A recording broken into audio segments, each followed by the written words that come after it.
Legends say heroes wield relics of unimaginable power, but not this one.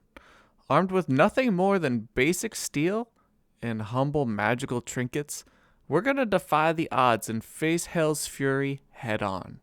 Sanctuary will burn, even if our gear belongs in the dumpster.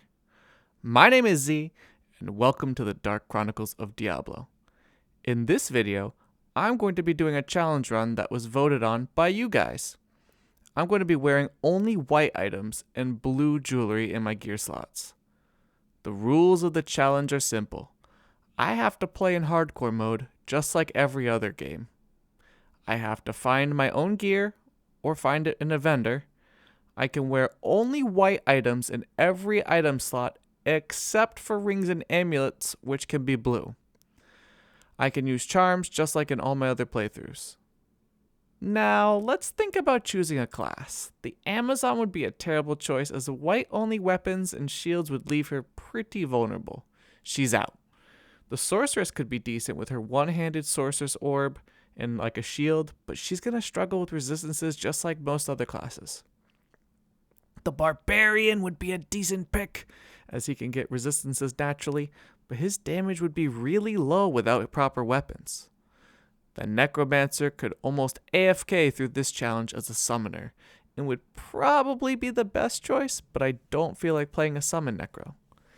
Assassin would be good with Fade, but let's skip all this talk and go to what I actually chose. Anyway, I chose the Paladin.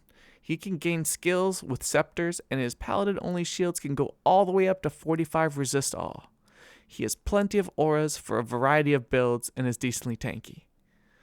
But before we jump in, I put out a bonus video for channel members on October 1st as a thank you for the support, so thanks again. I created my character and named him Ivory Knight, as he'll mostly be using white items. The Paladin starts with 25 strength, 20 dexterity, 25 vitality, 15 energy. We're mostly going to be concentrating on vitality. I set the game to players 8 and left the rogue encampment, looking for some fallen and zombies to kill to get some quick levels. I hit level 2 and decided in normal mode for this challenge, I'm going to use the Holy Fire build. This build consists of using the level 6 skill Holy Fire, which does a pulsing AoE fire damage to kill monsters around it. You max Holy Fire, then Resist Fire Aura, and then Salvation Aura in that order. I find my first charm in the Den of Evil. It's a grand charm with 5 poison damage. This works for now as I'm mostly doing melee attacks. I hit level 6 and put my first point into Holy Fire. The pulse damage currently is only 1 to 10 damage. I find some gloves and a sash from Charcy and continue my adventure. I start taking down Bloodraven as I need a mercenary. The mercenaries in this challenge can only use white items too. This challenge will make looting easy as I won't have to use runes, gems, unique gear, set items, or rares. Basically like 95% of the game I can't use. Bloodraven goes down and we can welcome Anor to the party. In the Stony Field I encounter some Champion Moon Clan who want to smack me around. Bad idea for them. I find Papa Smurf in the Stony Field and farm him a few times for some easy levels. Dude, I don't know why I keep calling Rakanishu Papa Smurf, but I don't think it's going to change anytime soon. Akara sells me a scepter with +1 to Holy Fire skills, and I make my way through the underground passage. This leads me to finding my first ring, which is a +1 to Dexterity ring. Ring number 2 is 1 magic damage reduction, along with my first amulet, which is a +2 to Dexterity. I slam the big hairy dudes, whoa, that doesn't sound right, and get the Scroll of Inifis. I find a new amulet upgrade in Tristram and rescue my grandfather Deckard Cain. He tells me about that one time I smeared cake all over the place and screamed at everyone, and I remind him it's only been a few years since my 30th birthday party and I don't really like that he brings this up in front of my viewers anymore. I find my first Paladin shield in the Black Marsh and I'm excited. 5 to all resistances and decent blocking rate makes me very happy. I find a 10 faster cast rate amulet in the jail level 2 along with a 10 to all resist paladin shield, which is a welcomed upgrade. In the cathedral, I'm met with a pack of dogs that want to blast my ass back into last Saturday. I end up slowly taking them out and also kill Mr. Bonash. And Dariel ends up being a cakewalk since she's weak to fire damage. The additional monsters end up being a pain in the ass, but when I'm actually hitting Andy, she's getting chunked. The drops were kind of crappy, but you know what? I can't use 95% of gear anyways, so who cares? At this point, good drops are just kind of depressing. In Act 2, I gave Enora a hug and wished her well, but it's time for my homie Asab to join the party. I chose the Prayer Aura to help with some sustain. Farah sells me some upgrades in the form of a full helm, chain boots, and superior light gauntlets, a belt, and scale mail. Radamant was the easiest fight of this entire playthrough. He died in like 3 hits. I announced my presence in the Halls of the Dead level 3 and everyone just falls over. I'm not sure what that's about, maybe a bad body odor, but I digress. I grab the cube and I head to the maggot lair. Coldworm the Burrower and his homies end up biting the dust and giving me the Staff of Kings. In the Claw Viper Temple, I find an 11 light resistance amulet, which I'll gladly use, and then I take the amulet of the Viper for safekeepings. I use an Identify scroll and get a 7 fire resist, 11 magic find ring. This is kind of ironic since magic find is fairly useless on a white items only playthrough, but the resist is nice, so I use it anyway. I told the summoner he can summon these nuts, but he doesn't like my sassy attitude and dies. I find the first set item in the Tomb of Tal Rasha, and it's a set belt. This is Hasaris Iron Stay, which I would love to equip, but this violates the rules of the challenge. I'll sell it for gold. Duriel, the Lord of Pain. I end up doing a ton of damage to him, but I'm also fairly squishy. Asab dies fairly early on, and I end up just kiting him around while my aura does the damage. It's a cheesy tactic, but hey, it works. He ends up dropping the first unique item of this run, a unique large shield. This is Storm Guild, which again will go straight to the vendor for some gold. Act 3, the Jade figurine drops about 100 feet from town for an easy 20 life. The second unique of this run drops right in the Spider Forest. It's a unique mace, which is Crush Flange. I find this mace so often in these playthroughs, its drop chance must be higher than most uniques in normal mode. Maybe I'm just lucky, I'm not sure. I'm going to do the math on it at some point, but that point is not today. I sneak past Zazark the Burning and grab the eye. I'm a savage, so I go back and smash his spider brains in anyway. I find this awesome 6 to life small charm, because every point matters in hardcore. I followed up for finding a crude pike. I don't think I've ever been excited about a low quality white item in my entire history of Diablo 2, but here I am excited about this piece of shit. My second set item drops, which is a bone wand. This is Sanders Superstition, which is a pretty cool wand, but banned in this playthrough. My third set item drops, but you've already seen this before. Yep, another Hasaris belt. More gold, please. I do the Gidbin quest, even though the crest reward ring is something I can't use anyway. I guess I like torturing myself with items I can't use. The ring was okay, nothing great, so I don't have too much FOMO. I make my way down to the Flare dungeon and find a poison resist small charm. I grab Kalim's brain and Asab kills Witch Doctor Ndugu to find our second unique item. Did I say second? I meant third. This one hurts a lot. It's the unique Heavy Gloves, which is Blood Fist. This is one of the best uniques in the game for normal mode. Dude, look at that 40 life. Look at that 10% increased attack speed. Look at that sexy 30% faster hit recovery. Look, it even has 5 minimum damage for melee playthroughs. And finally, look at how sad I am to toss it out. I had to fight Stormtree. It's my thing. I love killing this dude. Die, motherfucker. I don't want to see you anymore. Lamb Eisen's Tome?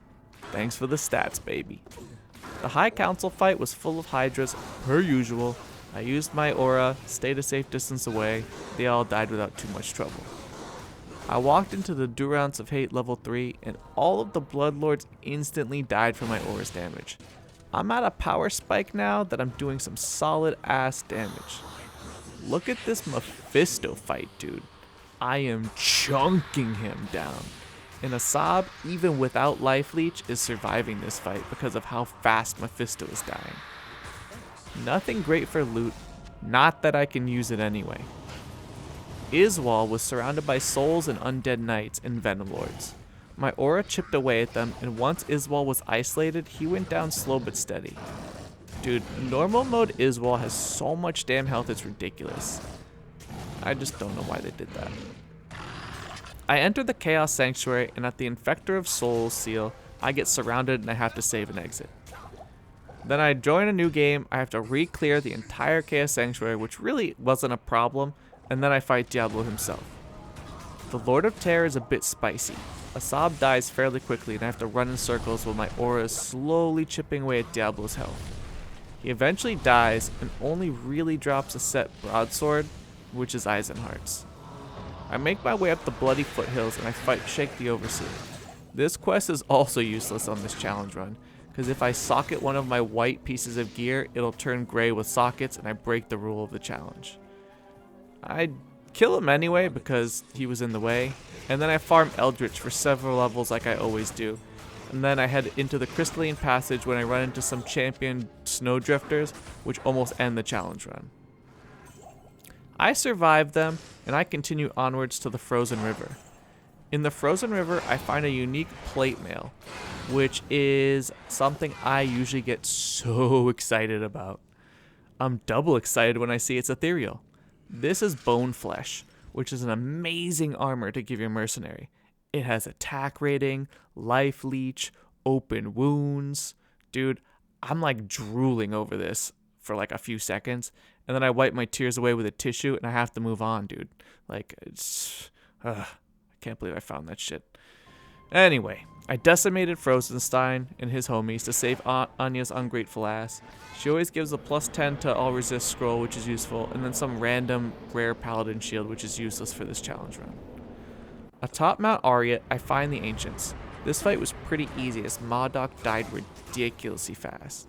Asab ends up keeping Talik pretty busy while I smack down Korlik. A few seconds after Korlik dies, Talik gets smashed and the Ancients are defeated. Wave 1 of Bale was easy, except for Kalenzo the Annihilator. He's always immune to fire, and with Decrepify on my mercenary, he just took a bit longer to kill. Wave 2 was a joke. All the skeletons died in the first pulse of my aura, and the Unravelers died a few pulses later. Wave 3 took a bit of time, but was manageable. We ran around, avoided the Hydra damage while my aura whittled them down. Wave 4 was much more challenging. The Venom Lords were much tankier than the previous 3 waves and took a fair amount of time to kill. I ended up going to Act 1 to respec for Wave 5 and Bale. I went with a Hammered In build so I could easily clear the minions of destruction in Bale. Speaking of Bale, here he is, the dude who always is laughing at me. Dude, I even tell terrible jokes and he still laughs. There's something seriously wrong with this dude. Anyway, I'm hammering into him with all my might. Did you get the paladin jokes? Asab and I are victorious. We have defeated normal mode with white items with blue jewelry. Let's go over my stats and gear. I have 70 strength, 60 dexterity, 120 vitality, and 15 energy. My blessed hammer with the aura on deals about 580 damage per hammer. I have 446 life, 87 mana, and my resistances are 31 fire, 51 lightning, 20 cold, and 23 poison. I have 7% faster run walk from an inventory grand charm. Here's my skill tree and where I spent my points on the respec. Lastly, here is my godly gear, dude. Scepter, full helm, gothic plate, targe, you get the idea. Bunch of crap. But here I am. Destroyer Ivory Knight. Not so shabby. If you stuck around this far through this nutty challenge, thanks, Chief. If you haven't already, hit that subscribe button. I make hardcore Diablo 2 gameplay weekly. Stay tuned as Nightmare will drop next week. Same time, same place. Saturday at 3 p.m. Eastern Standard Time. If you made it this far to the end of the video, smash a comment below and include the code word CAT in your comment somewhere so I know that you're a true savage and watched the whole damn thing. Thank you, channel members, for your continued support. I love you guys. That's all I got for today. Alright, my dudes, Z is out. Peace.